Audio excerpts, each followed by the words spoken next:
Amados, no Salmo 30, versículo 5, está escrito que o choro pode durar a noite toda, mas a alegria vem pelo amanhã. Os irmãos acompanharam a nossa trajetória nesses últimos 4 anos, e não foi uma noite de choro, foram dezenas de noites de choro. Mas Deus, na sua graça e misericórdia, nos concedeu a vitória. E nós estamos aqui para agradecer aos irmãos, primeiramente a Deus, mas a essa igreja que orou, que intercedeu, que colocou diante do Senhor. Porque o inimigo tentou nos destruir, a nossa família, o inimigo foi envergonhado e foi destruído. E a vitória do Senhor, e o nome do Senhor está sendo glorificado. O caso está encerrado. O Ministério Público, para pedir uma absolvição sumária, é uma coisa muito rara, só estando plenamente convicto da inocência, e isso foi pedido, e o juiz, no seu despacho, na sua sentença, proclamou o encerramento do caso, dizendo que o nosso filho é inocente. Louvado seja o nome do Senhor. Glória a Deus.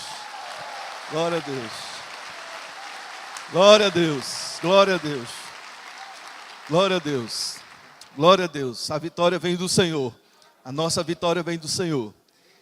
Foram anos de lutas, de dor, de sofrimento, de humilhação, de angústia, às vezes de desespero, às vezes desejando, por muitas vezes, que o Senhor nos levasse, nos tirasse daqui, porque nós queríamos era que o caso se encerrasse, aquele negócio acabasse, e foram tantos anos, 4 anos, quase 4 anos, mas no tempo certo, na hora certa, no tempo de Deus, Deus nos deu a vitória.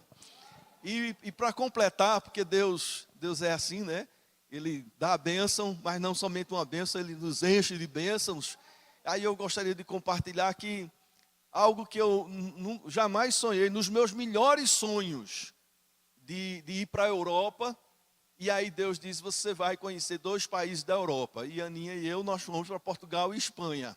Agora imagine o Matuto de Caruaru na Europa. Eu nunca imaginei isso.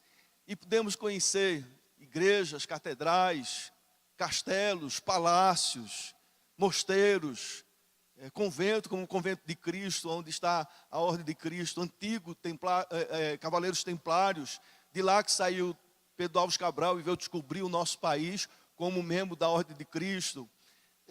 Fomos em Sevilha, Madrid, Néja, Serra Nevada, Toledo, Granada, Batalha, Salamanca, Lisboa, e assim vai. Tantas coisas assim maravilhosas. E nós tínhamos passado tanto tempo no pesadelo, doidinho para acabar. E aí Deus nos colocou no sonho da Europa, doidinho para não acabar aqueles 15 dias. Deus nos deu esse presente, queridos. Além do grande presente, Deus ainda nos deu esse conforto, esse consolo. Ainda nos deu isso que nós não sonhávamos, não pensávamos. Mas Deus sempre dá mais do que nós pedimos. Deus sempre dá mais do que nós pedimos. E para completar, o nosso filho mais velho vai recomeçar a sua vida, vai reconstruir a sua vida em um outro país. Mateus passou no vestibular da Mackenzie, em jogos digitais, e Rafinha, que tinha passado em primeiro lugar em Química Industrial, passou em Biomedicina e agora decidiu entrar no Exército. Ele é bem pequenininho. A Aninha estava lembrando que um dia Ademário pegou ele pela perna, botou de cabeça para baixo, ele tentando esmurrar Ademário, de tão pequeno que era. Hoje ele tem 49 quilos. E no peso mínimo permitido pelo Exército, ele entrou. De 2.500 inscritos, ele foi aprovado e hoje é militar do nosso Exército brasileiro. Agora, de 2.500 inscritos, ele foi o 01. Ou seja, o primeiro lugar, primeiríssimo lugar. Então, depois de tanta humilhação, é muita bênção, queridos, é muita bênção. Agora, diante de tanta vergonha que passamos, nós podemos hoje estar aqui, de peito aberto, dizendo que estamos orgulhosos da nossa família. Bendito seja o nome do Senhor. E muito mais o Senhor vai dar, muito mais o Senhor vai fazer. E uma coisa eu quero confessar aos irmãos, o que eu mais tinha paixão, a coisa que eu mais sonhava, que eu mais desejava, era assumir o púlpito para pregar a palavra. Mas desses 4 anos, ir para o púlpito de uma igreja para pregar a palavra, era a maior dor, o maior sofrimento, o maior sacrifício que eu fazia. Mas o Senhor está restaurando isso na minha vida, no meu ministério. Bendito seja o nome do Senhor. E jamais eu quero calar a minha boca, mas eu quero continuar a proclamar e anunciar o Evangelho do Senhor Jesus Cristo, que é poder de Deus para a salvação de todo aquele que crê. E eu sei que muitos irmãos, muitas irmãs oraram, jejuaram, clamaram ao Senhor, e Deus atende a oração do seu povo. E na hora certa Ele age. Bendito seja o nome do Senhor. Amados, vamos meditar em Êxodo capítulo 3. Nós vamos ler os versículos de 7 a 12. Êxodo capítulo 3, versículo de 7 a 12.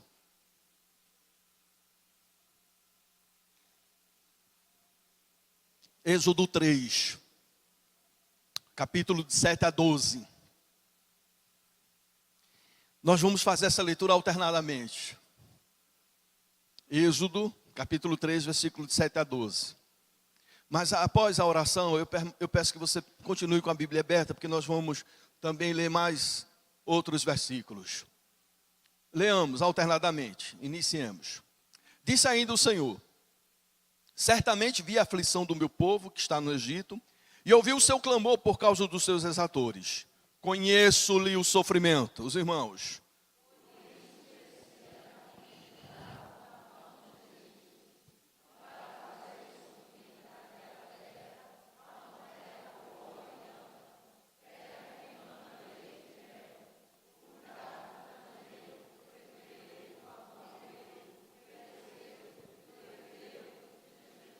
Pois o clamor dos filhos de Israel chegou até mim, e também vejo a opressão com que os egípcios os estão oprimindo.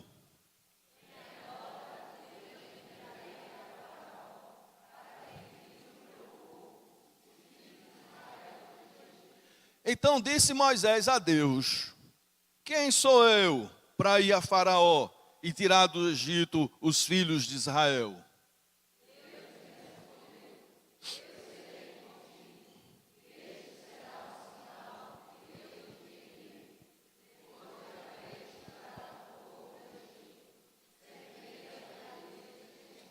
Vamos orar. Senhor, nós pedimos que o Senhor fale conosco. Abre o nosso entendimento para compreendermos a Tua palavra, compreendermos o que o Senhor quer falar. Eu te peço que Tu me enchas com o Espírito Santo, Senhor.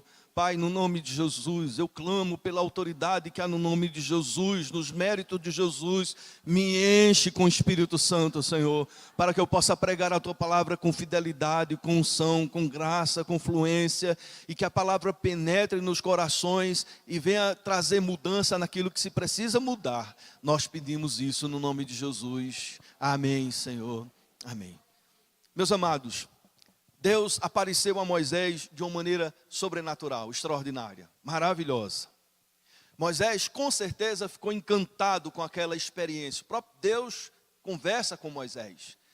Deus chama Moisés pelo nome 2 vezes. Deus diz: Moisés, Moisés, e Moisés responde. Há um diálogo. O Deus Todo-Poderoso, Criador de todas as coisas, conversando com a sua criatura. Há um diálogo e Moisés responde: eis-me aqui. Que maravilha isso, queridos. O Senhor conversa com Moisés. Primeiro, o Senhor descreve uma situação de dor e de muito sofrimento do seu povo. Está aí no versículo 7. Por gentileza, leia mais uma vez comigo, todos. Disse ainda o Senhor: certamente vi a aflição do meu povo que está no Egito, e ouvi o seu clamor por causa dos seus exatores. Conheço-lhe o sofrimento. Veja o que é que Deus diz para Moisés. Descreve a situação, descreve que está vendo a aflição, e Deus diz: eu conheço o sofrimento do povo, eu conheço o que eles estão passando, a humilhação com que eles estão sendo submetidos. E o Senhor, então, revela a Moisés o que ele pretendia fazer. Veja aí no versículo 8, todos. Por isso, desci a fim de livrá-lo da mão dos egípcios, e para fazê-lo subir daquela terra a uma terra boa e ampla, terra que emana leite e mel. Deus revela a Moisés o desejo dele, o que é que ele iria fazer, libertar o povo.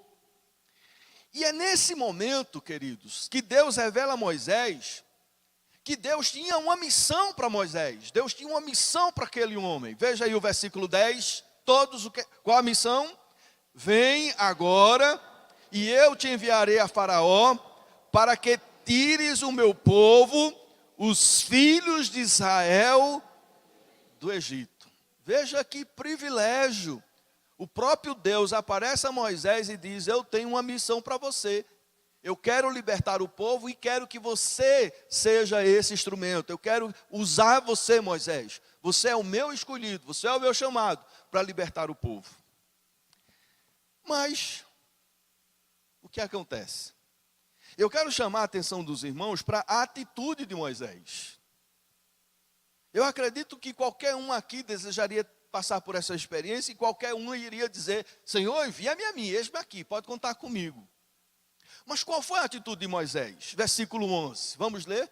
Veja o que é que Moisés diz. Então, disse Moisés a Deus: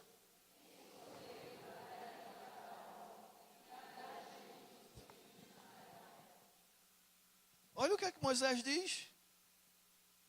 Senhor, quem sou eu? Quem sou eu, Senhor? Meus amados, vejamos que atitude desastrosa a de Moisés. Terrível isso. Se nós não conhecêssemos a história, nós não esperaríamos que ele tivesse essa atitude, esse comportamento. Quem sou eu? Pergunta ele. Mas ele pergunta quem sou eu de uma maneira extremamente negativa, demonstrando total incapacidade e indisposição de seguir a ordem e o chamado de Deus. Na realidade, queridos, Moisés se transformou em um dos maiores líderes que o mundo já viu. Ele se transformou. Na caminhada, na jornada, Deus vai trabalhando e ele se transforma nos maiores líderes, que é estudado, que é pesquisado e que tem exemplos até para o mundo corporativo do seu procedimento e de sua liderança. Mas naquele momento, Moisés tem uma atitude péssima, terrível. Quando a gente pensa em Davi, Davi tem uma atitude totalmente diferente da de Moisés. Quando o povo de Israel está enfrentando os filisteus, vem um gigante. Davi não é nem chamado para participar da luta, da guerra, mas Davi se oferece. Veja a atitude diferente de Davi em relação a Moisés. Ninguém estava chamando e nem querendo que Davi participasse, mas ele se oferece. E diante do gigante, Davi toma uma atitude que nos dá orgulho, que nos dá satisfação, que nos inspira e que nos motiva. Ele tem oposição, tem uma palavra de desânimo, interessante, que começa dentro de casa, e em casa que deveria ser o lugar de estímulo, em casa que deveria ser o lugar de paz, em casa que deveria ser o lugar de cura, e muitas vezes tem sido o lugar de desestimular, de estar para baixo, de humilhar e de inibir toda a potencialidade. Mas Davi, ele não se importa com a opinião dos seus irmãos. Ele se desvia e continua e vai em frente. Davi se posiciona, queridos, e ele diz: com a ajuda de Deus eu vou vencer esse gigante. E Davi narra uma experiência que tinha tido no passado, de ter lutado contra o gigante, com o leão e o urso, e venceu. E aí Davi diz: do mesmo jeito que Deus me deu graça, me capacitou, e eu venci o urso, o leão, eu vou vencer esse gigante filisteu com a ajuda de Deus. E nós conhecemos a história. Davi venceu o gigante filisteu, bendito seja o nome do Senhor. Moisés é escolhido por Deus, é chamado por Deus, mas responde: quem sou eu? Agora, veja aí, queridos, o que é que diz o versículo 12. Aí Deus lhes respondeu. E qual foi a resposta de Deus? Eu serei contigo. Moisés, veja só, o problema não é você. não é a sua capacidade, a sua condição. A questão é que eu vou com você. Eu serei contigo, Moisés, eu vou estar do teu lado. Eu estou te chamando, eu vou te capacitar.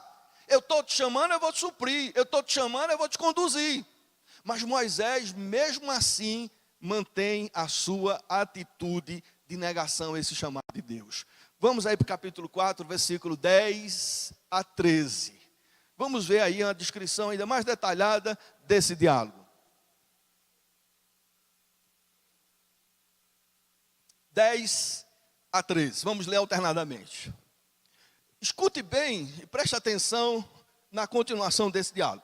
Então disse Moisés ao Senhor: Ah, Senhor, eu nunca fui eloquente, nem outrora, nem depois que falastes ao teu servo, pois sou pesado de boca e pesado de língua.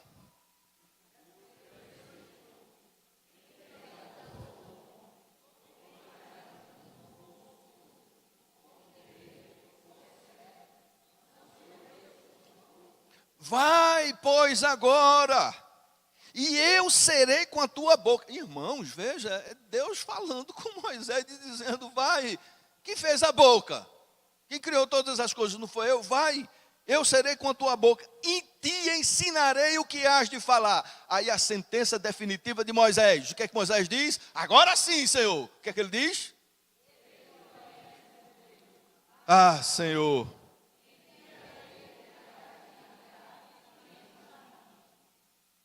Eu não, Senhor. Envia eu não. Eu não. Amados, nós temos aqui o que se chama de coitadismo. Você já ouviu essa palavra? Nós temos aqui o que se chama de coitadismo. O coitadismo diz respeito a uma autodesvalorização. 3 sentimentos se destacam no coitadismo. O sentimento de incapacidade, não se acha em estado de fazer alguma coisa, inútil, insuficiente, inapto. Quem sou eu? Eu não, Senhor. O sentimento de pessimismo, a pessoa tende a antecipar o que pode dar errado, sempre olha para o futuro dentro de uma perspectiva negativa, nem tenta e já está dizendo que não vai dar certo. E o sentimento de conformismo, não tem jeito para mim, eu não consigo, Senhor, não consigo, eu tenho uma dificuldade na fala, mesmo Deus dizendo que ia ser com ele, mas ele diz não. Amados, diante de uma missão tão necessária, diante de um desafio de libertar o povo que estava há 400 anos de sofrimento, de muito sofrimento, e Moisés tinha testemunhado o sofrimento do seu povo, mas nesse momento ele se recusa. Meus queridos, quando nós pensamos nos nossos dias, nós temos muitas demandas, muitas necessidades, muitos desejos. Nós temos demandas sociais e nós vemos que há pessoas vivendo na miséria. E aí quando nós olhamos recentemente na Venezuela, o povo comendo lixo, o povo passando fome, mas comer lixo e passar fome não é um privilégio só da Venezuela, não. Nós encontramos essa situação também aqui no Brasil, em algumas cidades brasileiras. Mas há essas demandas, e eu fico a perguntar, mas é o desejo de Deus que a pessoa vá comer comida de lixo e viver nessa miséria? É isso realmente que Deus quer? Passou uma cena dos venezuelanos bebendo água do esgoto. Eu fico a perguntar, é isso que realmente Deus quer? É isso que está no coração de Deus?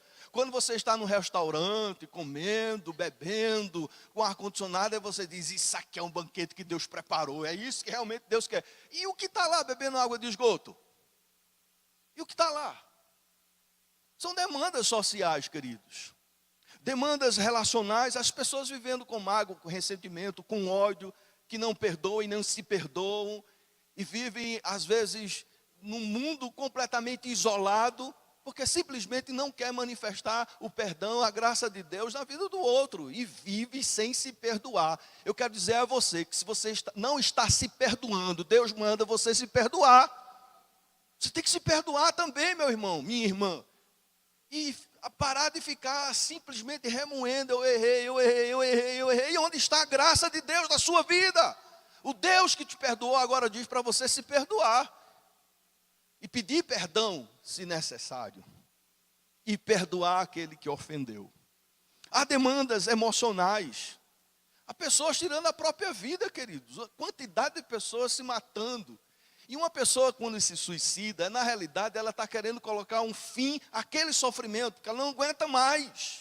E isso é terrível, e tem muitas pessoas assim. E nós convivemos com pessoas que estão vivendo com essa situação. Uma vida de depressão, e depressão não é pantin de pessoas não, queridos. É uma doença, é um flagelo, é algo terrível que muitas vezes se sobrepõe à força humana. Somente a graça e a misericórdia de Deus, e se faz necessário ter laços, ter o entendimento de se pertencer a algo. Isso fortalece bastante as pessoas para que não ceda à tentação de tirar a sua própria vida. Há demandas políticas, corrupção, nesse mundo, nesse meio, é a grande marca. E o meio político, todos nós sabemos, que tem envergonhado muito a nação brasileira, porque lá fora o pessoal olha os nossos políticos de uma maneira tão negativa. Existem exceções, pessoas sérias, boas, direitas, honestas, tementes a Deus, mas tem uma boa quantidade que ainda está acostumado a viver na base do poder e do enriquecimento ilícito. Há demandas políticas sérias, graves, há demandas jurídicas, há injustiça prevalente. A Suprema Corte, que deveria garantir uma estabilidade jurídica, é a primeira a criar instabilidade. Nós vivemos num país, numa situação em que nós não podemos saber que a lei não é a última palavra, e sim a conveniência dos grandes mestres do Supremo Concílio, ou do Supremo Tribunal Federal. Estão prestando atenção. Há demandas familiares, meus queridos. Nós vivemos num período de desconstrução da família. Há uma desconstrução da família e da moral judaica cristã. Meus amados, a gente está vendo tantos casamentos se destruindo, tantas pessoas se desintegrando. Isso não acontece por acaso, não. Há uma mente maligna, perversa, que influencia outras mentes para programar, para planejar. Existe um livro que eu quero recomendar aos irmãos, que chama-se O Comunismo Exposto, e ali se apresenta 45 teses, que são os objetivos desse pensamento gramsciano, de Marx e da escola de Frankfurt, que tem o objetivo de destruir mesmo, de desconstruir, de mudar essa estrutura social que nós vivemos, dos valores éticos da igreja cristã, da igreja judaica. É uma desconstrução geral, e eu quero só ler a meta 40, e a meta 40 diz: desacreditar a família como uma instituição. E mais do que nunca essa família tem sido desacreditada, a instituição família. Quantas vezes a gente já ouviu falar que família é uma instituição falida? Isso não é por acaso, isso aí foi pensado, isso aí está sendo colocado como programa. Encorajar a promiscuidade e o divórcio fácil. Antigamente se divorciar era uma coisa tão complicada, hoje é a coisa mais simples.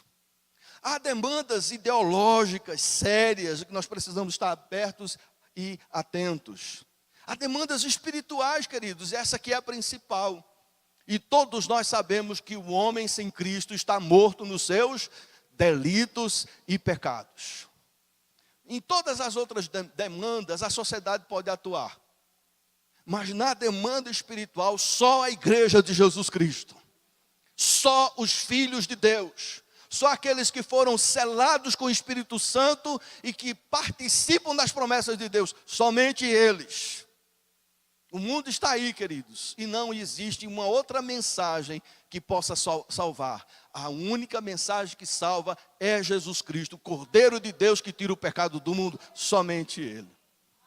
Mas, meus amados, nós precisamos estar atentos, alertas. Esse culto é um culto de missões. E quando a gente pensa em missões, a gente pensa em missões para a Europa, para as Américas, e para a Ásia, e para outros continentes. Também e é importante que se tenha.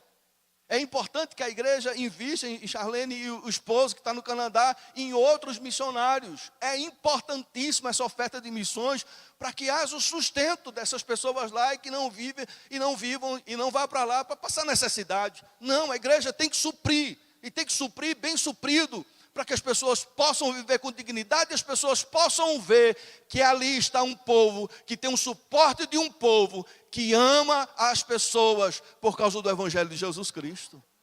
Mas não é só lá não, aqui também, aqui próximo de nós. Na Folha de São Paulo, do dia 23 de março, semana passada, está escrito que o Islã ganha seguidores e muda a cara de cidade no interior nordestino. E a foto é de uma mulher nordestina com um véu, que é chamado de hijab. E a gente vê claramente a característica de uma muçulmana. No nosso Nordeste, Igreja de Jesus Cristo, que o Senhor nos levante e nos desperte em nome de Jesus. Agora, guarde isso no seu coração. O que Deus falou para Moisés lá atrás, Deus fala para mim hoje, Deus fala para você hoje, Deus fala para essa igreja hoje. Deus fala. E o que é que Deus fala? Conheço-lhe o sofrimento.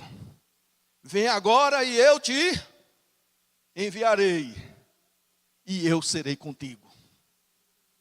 Eu serei contigo. É essa a palavra de Deus para a 4ª igreja presbiteriana de Garanhuns. Deus conhece o sofrimento. Deus conhece as pessoas que estão mortas espiritualmente falando. Deus conhece as pessoas que estão vivendo na miséria, na perda do sentido da vida, do desejo de viver, do desejo de continuar a viver. Deus conhece todas essas pessoas e Deus se preocupa sim. Deus vê quando uma pessoa vai beber água, pegando água de um esgoto. Deus conhece sim, e Deus diz para nós, igreja do século 21, eu conheço o sofrimento desse povo. Vem agora, igreja. Vem agora, irmão. Vem agora, irmã. E Deus diz, eu vou com você, eu serei contigo. Bendito seja o nome do Senhor. Meus amados, o mundo está do jeito que está, porque muitos de nós temos agido como Moisés. Deus manda aí, a gente fica, mas quem sou eu? Senhor, manda o pastor Jean, ele prega tão bem. E ora de uma maneira fervorosa, ímpar, única. E é novo. Manda o pastor Wallace com esse vozarão dele. Manda ele. Quem sou eu? Quem sou eu? O Senhor diz que Ele vai contigo, que Ele vai com você. Deus só quer que você seja obediente. Deus só quer que essa igreja seja obediente. Há muita coisa para fazer, queridos. A vida cristã não pode se limitar às 4 paredes. Ela tem que ir para fora. Ela tem que avançar. Ela tem que fazer missões na África, na China, na Ásia, na Europa, nas Américas e no sertão nordestino. Bendito seja o nome do Senhor. Quem sou eu? Diante de tantas demandas, o que eu posso fazer?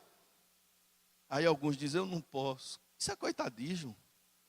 Moisés não nos inspira nesse momento da sua vida. Não se matricule nessa escola. Saia dessa escola em nome de Jesus. Saia dela.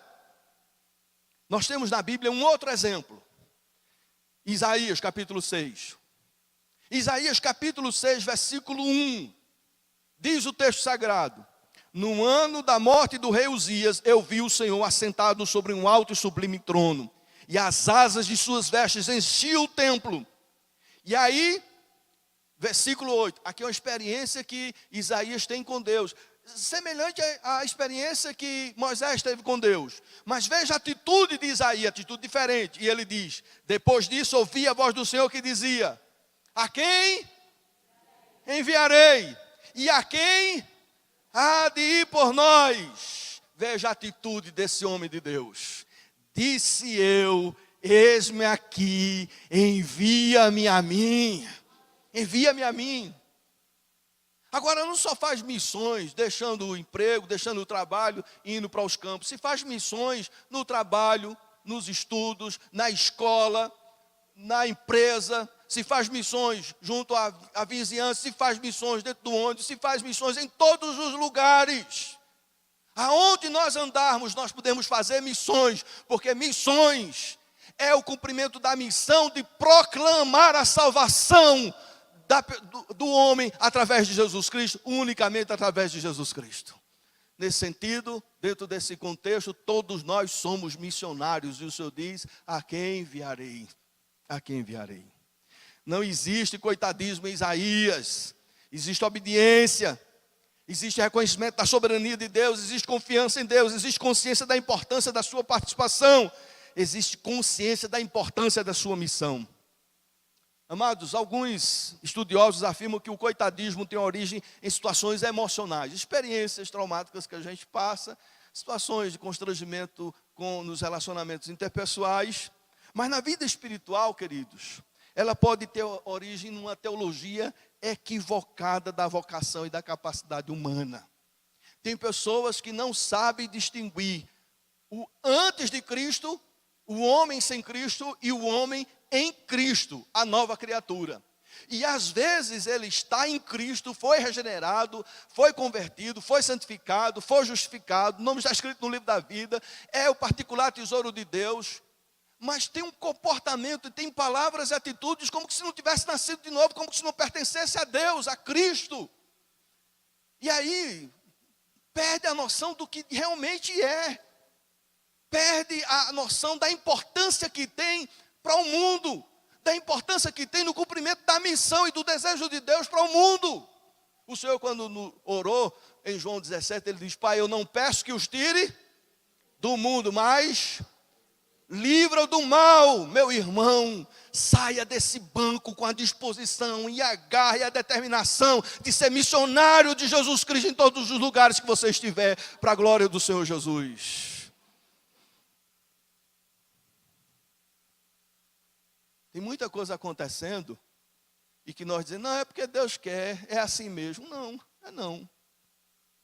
É claro que Deus permite todas as coisas, Ele é soberano, está no controle de todas as coisas. Mas tem algumas coisas, queridos, que acontecem por falta da nossa responsabilidade, por conta da nossa omissão. Tem muita coisa acontecendo por conta da nossa omissão. E não porque Deus determinou que assim o fosse, assim o será. De maneira nenhuma, queridos. Eu li algum tempo atrás que na Holanda, várias prisões foram fechadas, várias cadeias foram fechadas. Na Holanda. Aqui no Brasil, está fechando quantas? Está assim de gente presa, está assim, super população carcerária. Não cabe. E haja dinheiro para fazer outras e muitas outras. Aí eu pergunto, deixa eu te fazer uma pergunta. Quer dizer que Deus cuida melhor da Holanda do que do Brasil? É isso? Quer dizer que Deus ama mais a Holanda do que o Brasil? É isso? Não, queridos. Existe a participação e a responsabilidade humana. A salvação é monergismo, é um ato de Deus. Você não merece nada, você não tem mérito nenhum, você não tem competência de satisfazer a justiça divina. Mas em todas as outras demandas tem que haver sinergismo. É você e Deus, eu e Deus, Deus e eu. Nós temos que fazer a nossa parte, nós temos que ser responsáveis, nós temos que abrir os nossos olhos, porque muita coisa está acontecendo, e está acontecendo pela nossa omissão. Há uma pesquisa que é o índice global dos países mais pacíficos no mundo. Em 2015, Islândia em primeiro lugar, Dinamarca segundo, Áustria em terceiro, Nova Zelândia em quarto, Suíça em quinto e Portugal em 11º. E aí as autoridades daquele país trabalham, se esforçam, se dedicam, são articulados. E aí em 2016 Portugal fica em quinto lugar, em um dos países mais seguros para se viver no mundo. Quando nós estivemos em Portugal, nós fomos para Lisboa, cidade grande, no centro de Lisboa. Você não tem medo de deixar nada, em qualquer canto, porque você tem a certeza de que não vai ser roubado. A segurança é tremenda. Irmãos, você anda no Recife, aqui também, você anda já com receio de ser assaltado. Eu tenho alguns alunos que levam 2 celulares para a escola. Um que é bom, e eles botam mais guardadinho, e o outro é para entregar o ladrão se ele o abordar, que aí já entrega aquele que não presta. É assim que nós vivemos. Em 2017, Portugal vem para terceiro lugar. Eu pergunto, Deus ama mais Portugal, Deus cuida mais de Portugal do que da gente? Não, queridos. Não é questão de Deus. É a questão da nossa responsabilidade. Vamos analisar alguns fatos recentes. Japão, veja a cultura, veja a postura do homem. Após o tsunami, o povo comprava somente o essencial para não prejudicar o seu próximo. Estados Unidos, após o estrago do furacão Katrina, o comércio vendia bens a preço de custo para a população. França, depois dos atentados terroristas, os táxis faziam corrida grátis para a população. Eu pergunto, isso não é educação? Não é isso que é educação? Ou a educação é ter um diploma? Se a educação fosse ter um diploma, e essa educação fosse a base para a construção de um país, nós estávamos fritos, porque as pessoas que mais têm diploma estão lá no Congresso. E nós sabemos o que está acontecendo. Brasil! Greve dos caminhoneiros. Comerciantes vendiam gasolina a 9,99. Um centavo, para não dizer que é 10. Batata teve um reajuste de 90%. E um molho de alface vendido por R$7. Amados, a gente fica perguntando, Deus ama mais? Deus cuida mais? Não, é a nossa parte, é a nossa responsabilidade. Não podemos negar que Deus está no controle de todas as coisas, mas nos atribuiu responsabilidades. Veja, Deus disse, eu vou livrar o povo, mas Deus livrou através de Moisés. Deus, Ele querendo agir diretamente, Ele age, Ele é Deus. Não há impossíveis para Ele. Mas como via de regra, Deus sempre vai usar homens e mulheres. Deus vai usar você, amém? Deus vai nos usar. Deus vai nos usar. Agora nós temos que ser competentes. Nós temos que ser dedicados, nós temos que ser desprendidos. Nós temos que investir no reino, em todas as demandas da sociedade, principalmente aquela que unicamente é feito pela igreja, que é evangelização, que é missões. Nós temos que usar toda a competência que Deus nos deu. Você é uma pessoa altamente competente, não para a salvação, porque você não tem condições de merecer a salvação, mas para todas as demandas sociais, Deus lhe deu competência, dons, talentos. Amém, amados? Vamos desenterrar isso, vamos fazer diferença. O Senhor diz que você é o sal da terra, e o Senhor diz que você é a luz do mundo. Aí a gente fica dizendo, olhe, não olhe para nós, olhe para Jesus. Que transferência de responsabilidade? Isso é irresponsabilidade, porque o Senhor diz que você é o sal da terra. As pessoas têm que olhar para você. E ser sal, tem que ser sal fora do saleiro. Tem que ir. Aí tem pessoas, não, eu não vou me envolver com pessoas que não são crentes, para que eu não me contamine e me desvie. Que tamanho de fé que fortaleça a sua. Aonde das trevas é mais forte do que a luz. Pare com isso, irmão e irmã. Você tem que estar lá, tem que se envolver, tem que participar. Mas como sal e como luz, nós somos a luz do mundo. É claro que nós não somos a luz originária, nós não temos luz de nós mesmos, mas a luz vem de Jesus.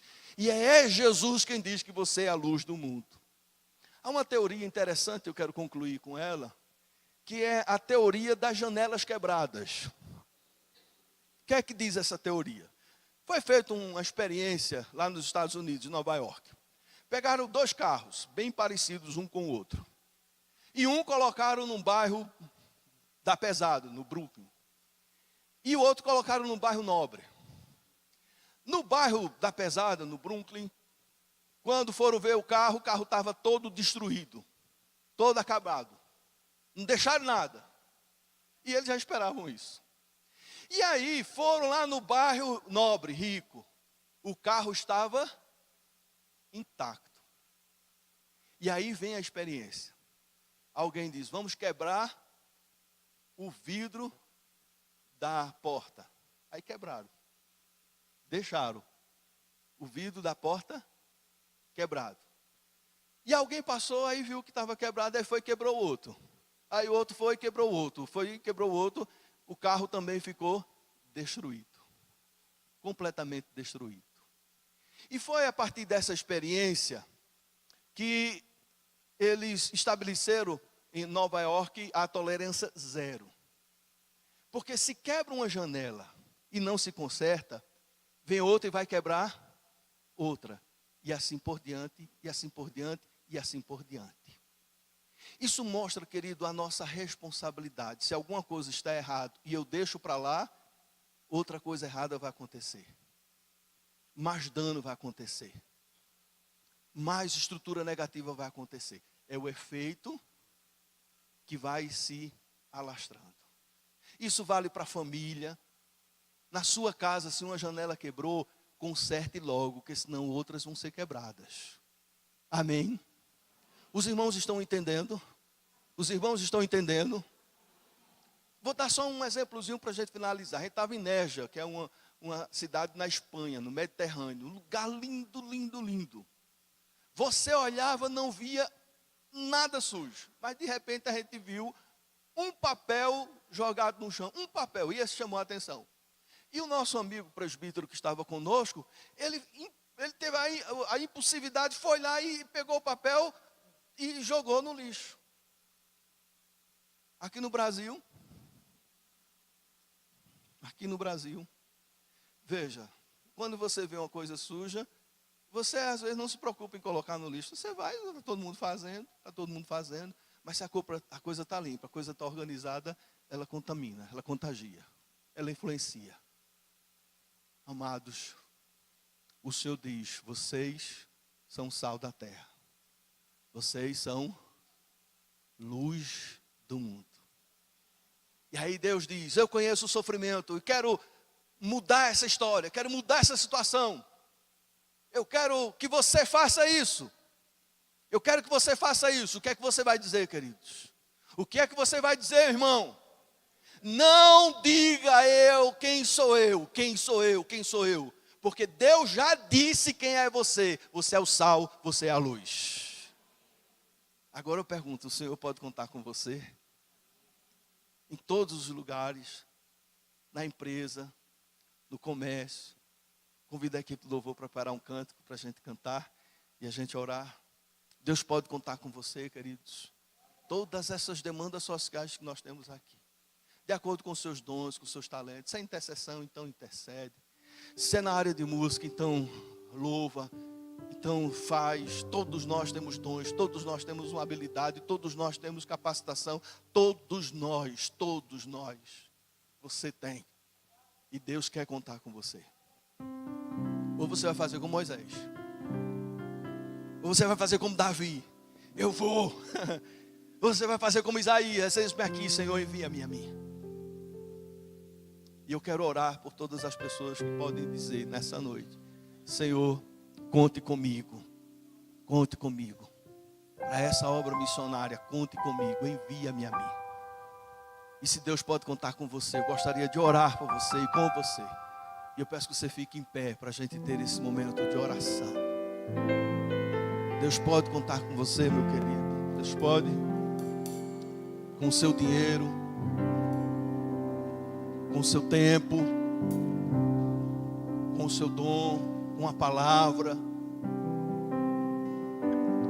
Com a experiência da sua idade. Com o fervor da sua juventude. Com a inteligência e habilidade estratégica que você tem para os negócios. Deus pode contar com você.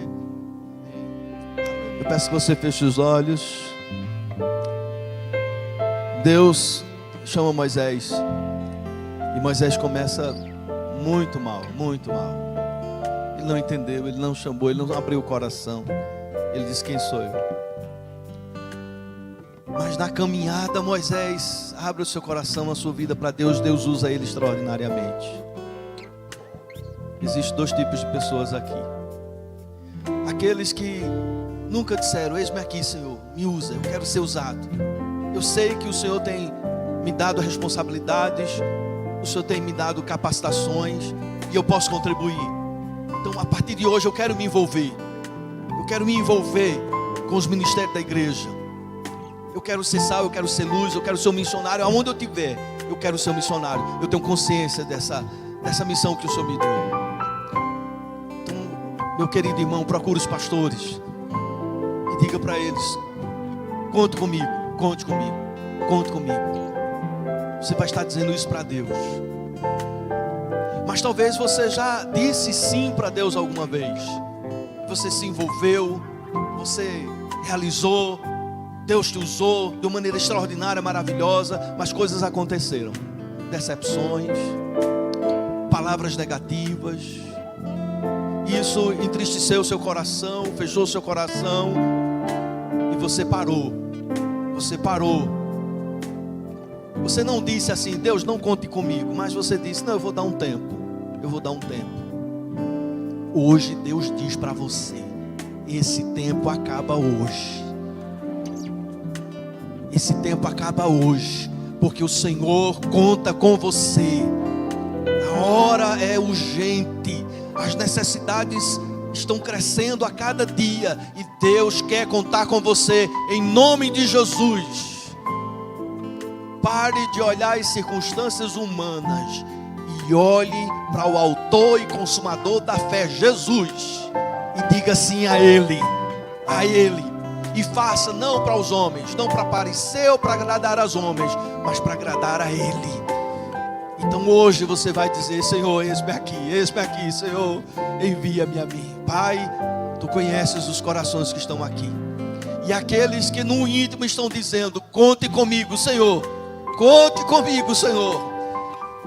Oh Senhor, eu quero fazer a Tua obra, conte comigo.